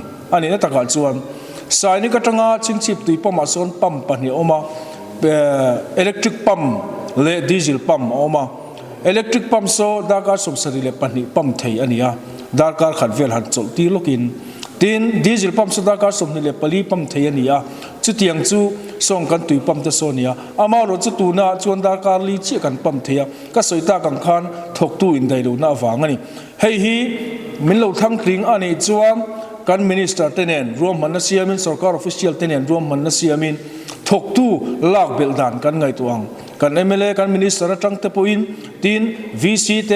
village level water committee จังเตปอิน contribution ดานเตปกันไงตัวงเตียงจวนกันมินิสเตอร์ทัดจักนาริงินเตียงจวนกันตุยลากฮาร์สัตนัตเตปหิกันเสียบโดนนี่ติเตปกันสวยหลังตัวจุดตาจวนเฮติลายา human resource ที่โซนน่าเฮียนข้างกันรวมมันน่าปกกันการเวงจังอินการขดทุ่งจังอินทกตู้ข้างอังเจตโปค่ะทับบิโลในตัวค่ะอัลลูเบระมีปังอาปรุกบอร์เวลกันในไทยโดนตีรานี่จุงอัตโปจวนตัวกันมานิเฟสโตช่วงครับอัตเตลเวกันในตีตโปค่ะกันสวยหลังตัวทีนให้กันขดร่างตโปฮีกันสวยดูจูเนี่ยมิสทรีที่กันหันเตียเกยมาหมู่ดาราจวนซีมันมิสทรีที่กันอินโตเดลอันนี้อินโตเดลจูอามาโรจูจิติรัวเอโรจวนกันอินโตเดลดานโรฮิตเลมาเอ็นนนเชฟเอโรจูอ่างายมตีไลจูไงตัวน่าอมจุดตีไลโรจวนริลรัวอมโซกัจูเฮงถึงมิสทรีกันหันตีเตทีนอลูมิเนียมมิสทรีกันหันตีไม่ยังจีเตเฮงจีเตฮีกันขดลางกันไล่ได้ลูมันนี่เฮงเตฮีวิเชียทันตินกันเล่านี่จวนรวมมันนะกันเสียงปุยังตีไลค่ะกันสวยตัวทีนตัวน่ะสรการินhand holding policy akal pui meka heng zong ti he hand holding policy ayen atel vegani ti hi zanele min lo thir tu te hian min lo shia sak ula kan dua heng anga mani akal ngai na shelo mani adin chuang ngai na shelo te hi he hand holding policy huam chunga tang hian ti theiani ti hi ke ni ZPM VC candidate te hian kan chiang em chuwang chuan min thang tling ani ngata ruling VC kan nia state sarkar ZPM sarkar ni ngat pe job he hand holding policy hi kan khothalai tan kan veng thalai tan hian tangkai le zul zokin kan mangdon ani ti hi zanena heng kan soilang le lok du ni alo me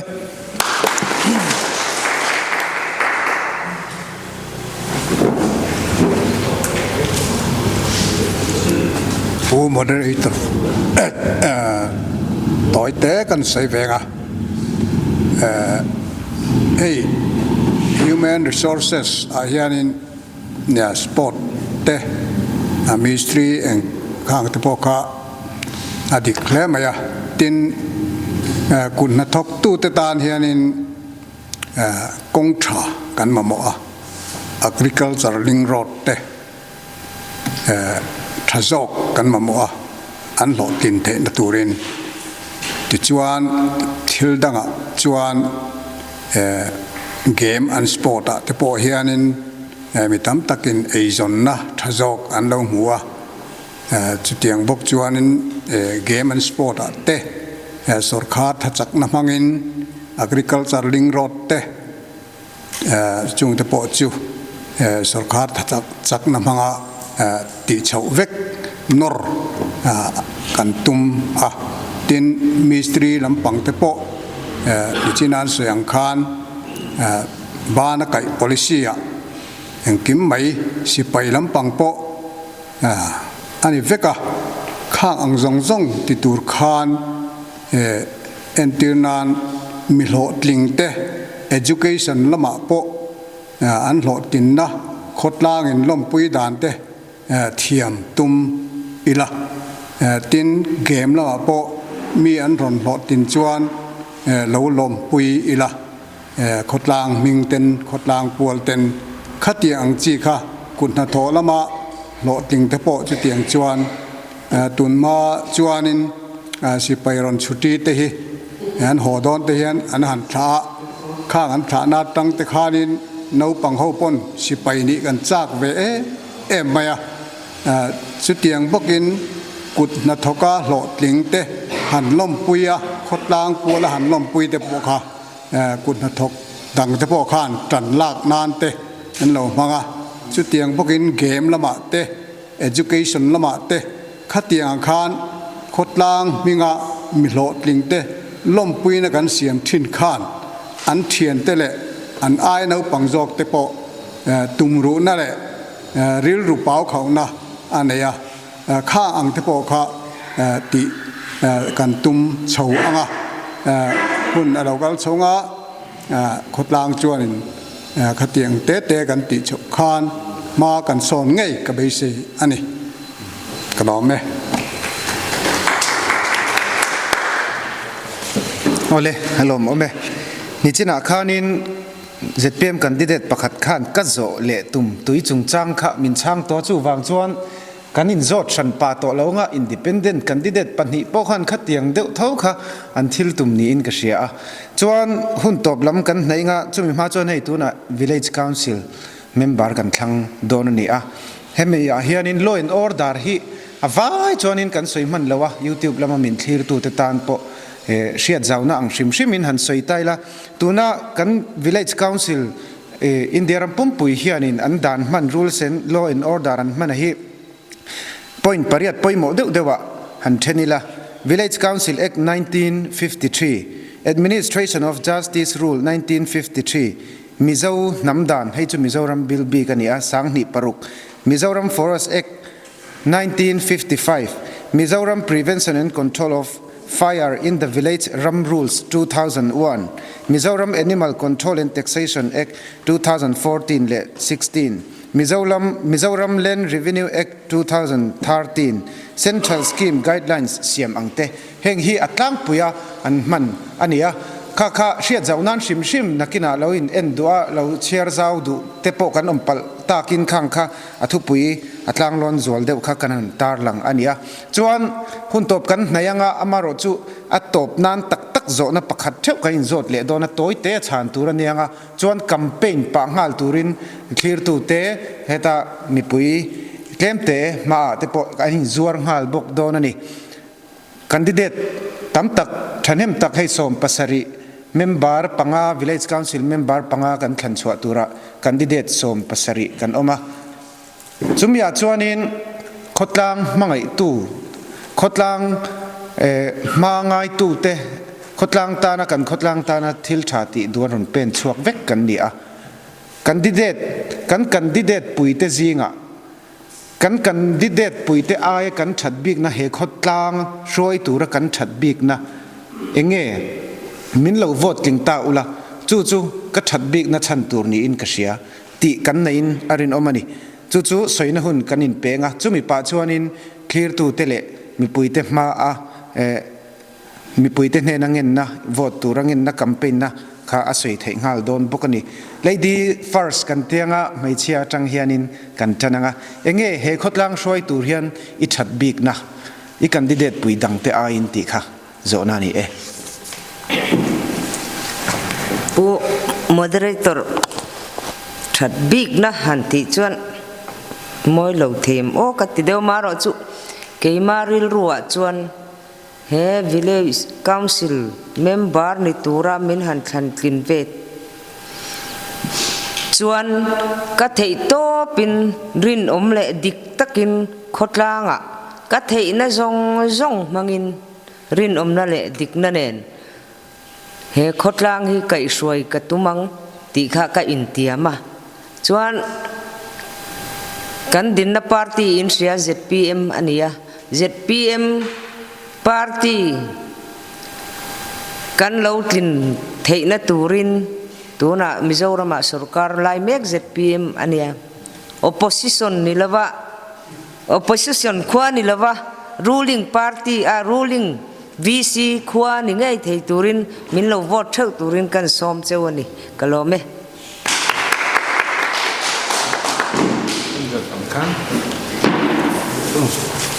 bu moderator kalome he khotla village council member thantin kan I chuan ka thatna tur chu dik takin langtang sarkar kan neyanga hlemhlet na lama ka filim bokanga taimak na nen he khotla en kol turin na ka thokang ti kha kan soi duwa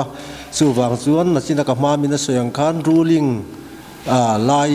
kan ni angin ruling VC min siam tin nei turin khotla ka mi te min vote theu turin kan som hal bok ani e kalome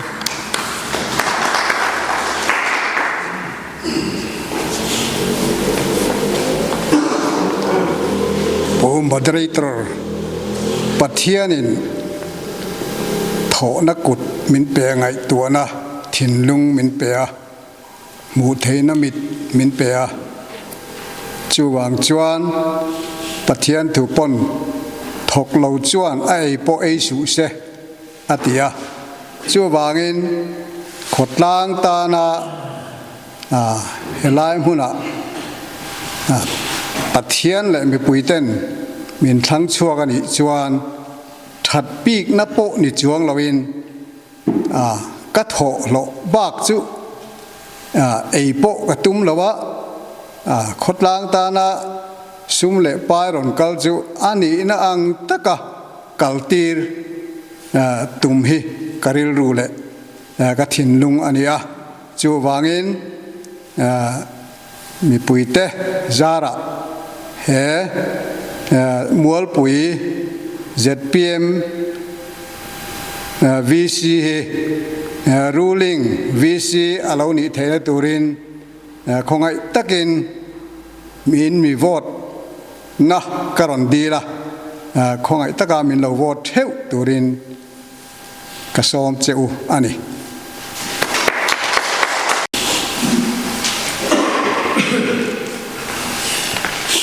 pu moderator kalome mi aya ka thatna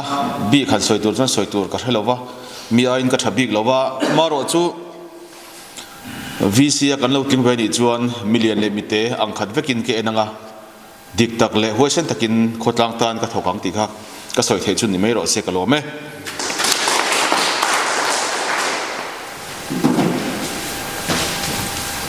pu moderator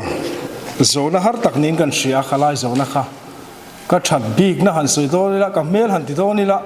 a that big ne mem ka shabok si lowa chuwang chuan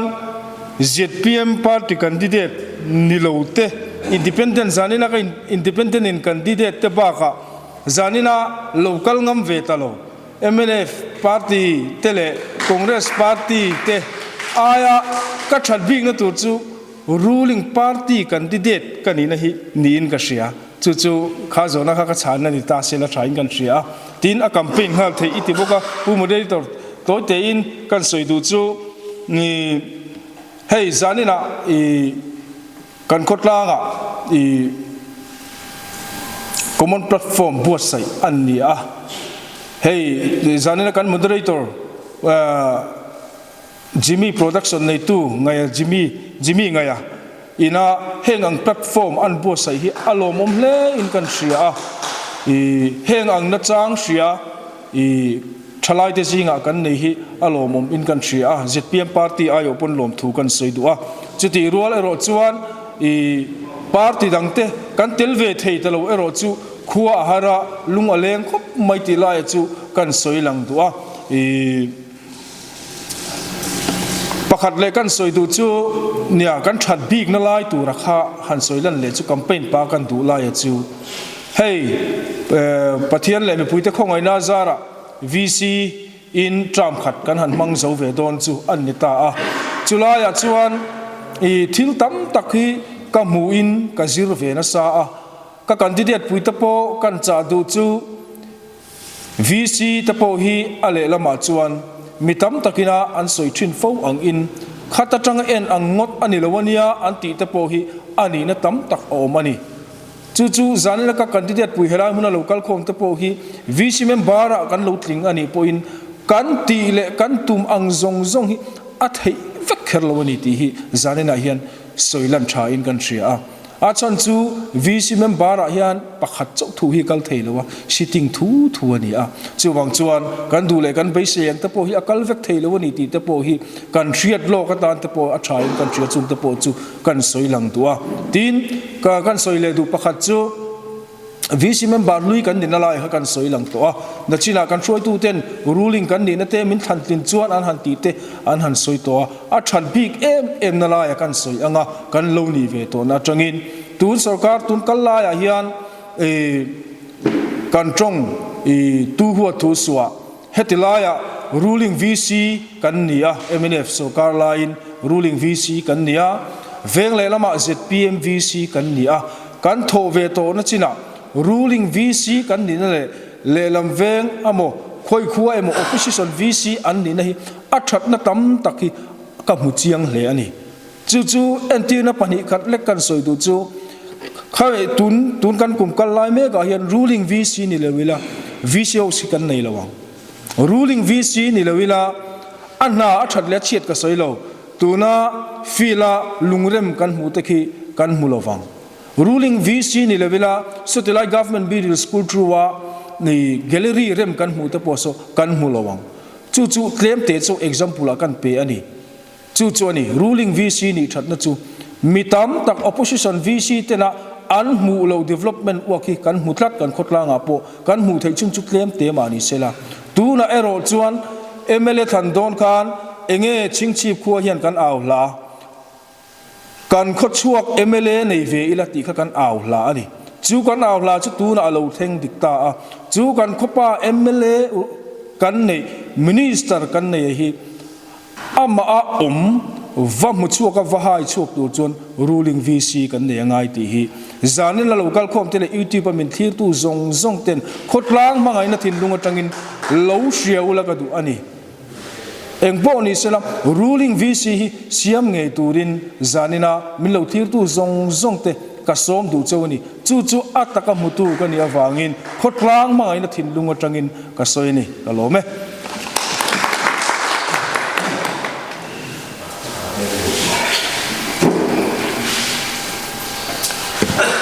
ole lome a trong kam hi kan thiam lo khopa hek tin zam nen mani dil lu tuang po an sui chuak thei le wa zaina hian cái chu thok tok chi fa thok tok chi hi ka dia trong kam hi ka thiam vak lo ti kha kan sui ma sa duwa he that na ti ka chuanin ai lai ji nga hian in mi hring rit na po ka thalo perin kan ringa han chon tur ke ma eng ma kan ni lawa ma ro chu ke ma kan sui ve du ero chu kan khotlang ta na thei top chua ve tur hian cái bé khotlang kan lu ha na tur helai khoi kan mangai na wangin จุลายจวนอตุลอังอ่ะเกเปนะถกตูรินเละแต่มัตกะเละดิกตกะอมตูระกันเป็กนะฮีจุกชวนเวเละกตุมเละชวนตุนี่ไม่รอดเสียที่ขันสุดที่ตัวนี่เสียทอมเอจวนที่ตัวเบลชัวปุยะเบลวดเวกตุรคานมีปุยมือปุยสงสงแต่กันซ้อมจูนี่ก็รอเม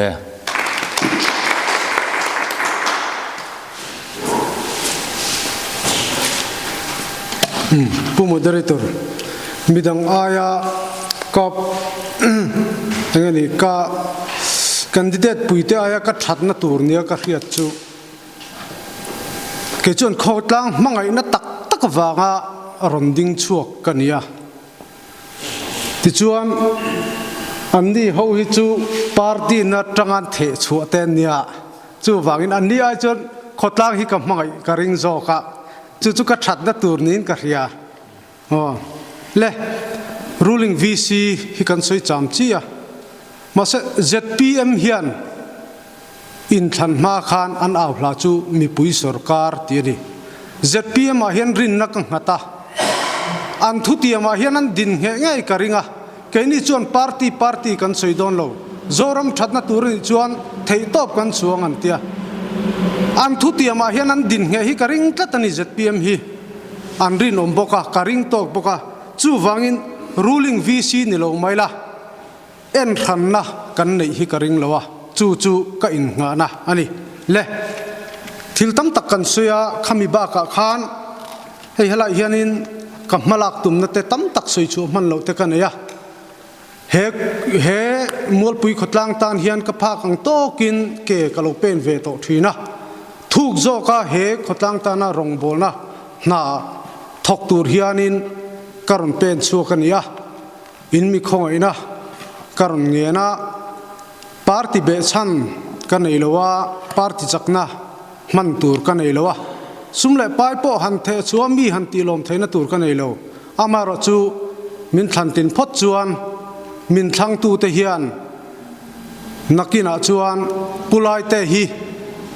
กัดทางสินกับโวตสินตินอินช่วงตะกินเกมอวังเห็นอินลมง่ายกระริงนี่จุดเตียงตูร์จวนกัดเทนะซงอิน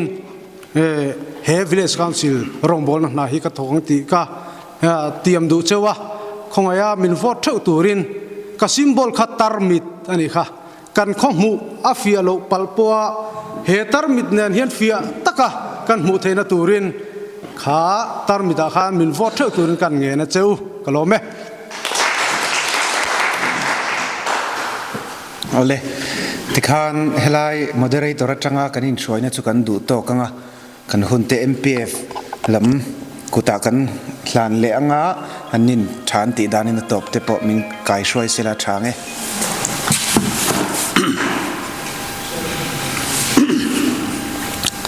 จานี่นะเฮียนหุ่นตักไม่กันนี่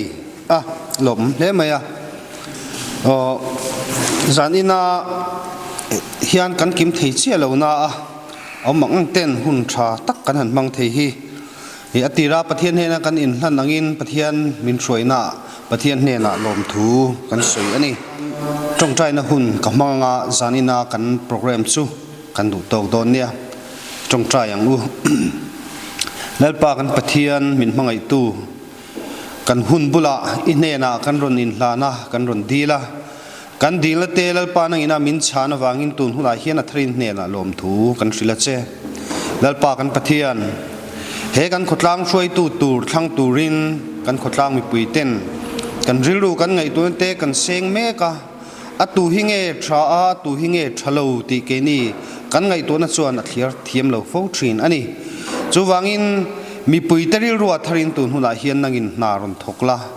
เฮขดล้างมังไงตูเลนังมารำสาวตุรตานะเบตูมิทรานังมาตานะมิหลังกันทันสวดเห็นตูรินกันริลูกันไงตัวนะทรินอิลมามินฮีปังเจกันจันหินหุ่นมินช่วยนะจงอารมณ์ทูกันสิลเซียกันพลัมหุนะทิลติตูตั้มตักกันละนี่อินทั้งตุระกันอินบวชเสนกงสังสังอาปอท thiang hlim taka in thana te buat sai ania he khotla nga le rama har satna le boina te om lowa chu tianga in thana fel fai le thiang hlim kan nei thei ngei na turin he mi ta na thok tu te jong jong po nang nei hruai om pui turin an tan kan ron tong tra ye chung jong jong chu kan lal pai so krista mingin kan dile amen.